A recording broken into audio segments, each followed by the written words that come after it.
মোদিজি আসার জন্যে আমাদের এখানে 12টা সিটকে 12কে 12 আমরা আশা করছি। বাঁকুড়ায় আবারও কি মোদি ঝড়? প্রধানমন্ত্রী নরেন্দ্র মোদি আবার পা রাখতে চলেছেন বাঁকুড়ার মাটিতে।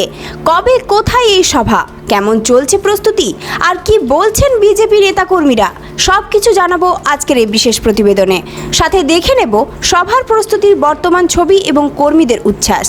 বাঁকুড়ার বেলিয়াতোড়ে আসন্ন বিধানসভা নির্বাচন 2026কে সামনে রেখে আগামী 19শে এপ্রিল প্রচারে আসছেন প্রধানমন্ত্রী নরেন্দ্র মোদি। আর তার এই সফর ঘিরে ইতিমধ্যে জোর কদমে প্রস্তুতি শুরু হয়েছে। মাঠ থেকে মঞ্চ সব জায়গাতেই চলছে শেষ মুহূর্তের কাজ। বিজেপি কর্মীদের মধ্যে দেখা যাচ্ছে প্রবল উৎসাহ। শুধু কর্মীরাই নয়, সাধারণ মানুষের মধ্যেও রয়েছে আলাদা এক উত্তেজনা। প্রধানমন্ত্রীকে সামনে থেকে দেখার আকর্ষণ।